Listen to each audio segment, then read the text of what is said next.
Hello all, welcome back to Untying Knots, Minds and Souls Untethered. I'm Uncle Destiny here with you and going to get your reading in for the month of November 2023. And hopefully this will be a good November month for everyone, and we are here to be thankful for what we have and what we are working our way towards.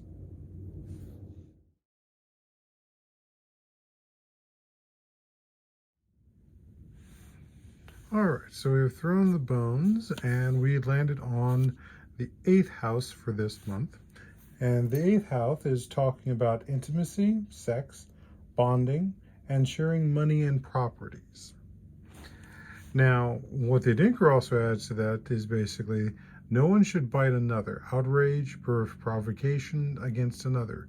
This focuses on justice, fair play, freedom, peace, forgiveness, and avoidance of strife. So we want to be very conscious of, as we get this reading, that we're looking at what is going to be dealing with the aspects of really interpersonal relationships, as well as the issue of strife that's going to be coming up, and strife that is come from the nature of money and properties, because especially when we have family members who pass away or about to pass away, there is a lot of concern about what their property is and what's going to be left.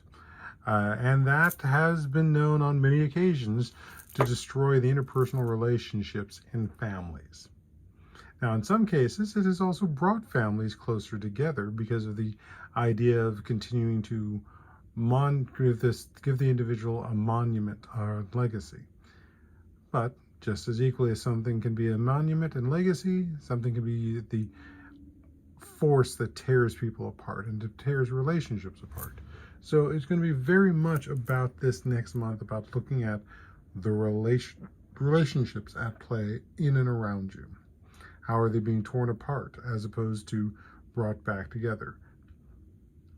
So when we look at the bones themselves, we've got this one that is the work, this one that is the social bone or family bone, and this one is the home bone.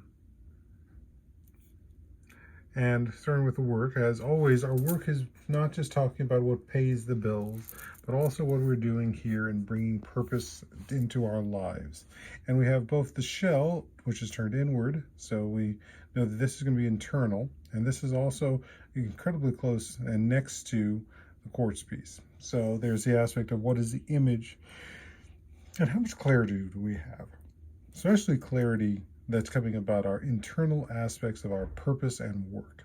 And in this standpoint of how is our work also either not bringing about strife, or how is our work about trying to heal the strife when and possible. And that's also going to require some internal work to have the perspective that we need to be able to do the work that is potentially there. Now, I said this one is also the social / family bone, and that, the fact that it crosses it is so much of that standpoint of whatever's going to happen with the work is also going to be very much tied to the family and how the family is managed, and whether what is going on and whether deeper aspects is, again, about maintaining the internal interpersonal relationships that exist within the family. And how might it also need to be reworked based off of people's behaviors? And let's be frank, the trauma that every family holds. There is not a family on this earth that has not had some form of trauma. And the question is being, how have they healed from it? Or how have they avoided it? And how have they not? And made room for the trauma to become the head of the table, as opposed to a side of the table. Which brings us to the home bone here, which is there present. So again, this is about what's going on in the home. And with this being November, and for those of you who practice it here in the North America, we have Thanksgiving. Now,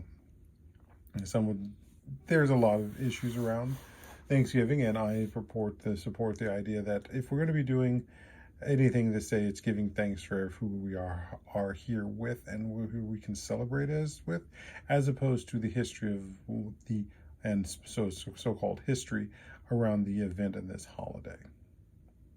So let's just focus on the aspect of we are grateful to be with those that we can spend the time with and want to spend the time with, which is one of the biggest elements here. And that ties into this aspect of the people we want to spend time with are the ones that we are not trying to have strife with. The ones that we are not is probably due to the fact that there is strife there. If it is healable, let it be, and follow that path of healable. If it is not healable, if it is someone who is not willing to actually both expand their thoughts, let alone expand their capability to deal with discomfort, they're not going to be able to move forward. And the reminder that reconciliation requires looking at the pain. And the pain is something that not everybody is willing to look at. And those who aren't going to see the movement in resolving this. It requires looking at pain on all sides and empathy with pain on all sides, not just one particular party. Which we can see here with the strife bone, which is here next to one of the support bones, in balance, which is also in proximity to the shell. Which again brings us to a lot of internal work and internal work within that person. And by its own means, internal work within the family, because again, what is the family psyche? And how has it viewed itself? Below here we have the copper pieces with a number of bones and support and balancing bones here, including some spinal bones. So spirit is very much present and watching to see what's happening, and especially because of the energy of the solstice, which is about that'll be coming up, is about the renewal of the long winter. We're looking at that parting energy that is coming to the place where it has to rest. And spirit is trying to balance things out so that it can go into its rest mode. And how that ties again into what we're seeing with the intimacy, the bonding, the aspects of sex, and as well as property and money, is a reminder that to rest is also one of the most vulnerable places you can be. And spirit is also moving into a place where it needs to rest in a way that obviously we can't understand as mere mortals, but it's a point where spirit is resting and dealing with its own vulnerabilities, so that we can then again keep the strife at bay. So that's what we've got for this month. Well, I should almost say we also have the wishbone here that's out. This is at the edge. This is in December, and this is the December energy, is the wishes that will come with the actual solstice, the wishes that will come with December and everything that comes with it as the end of the calendar year. So we'll see about that next month. Until then, I wish everyone well, ashe, and have a good Thanksgiving. Bye.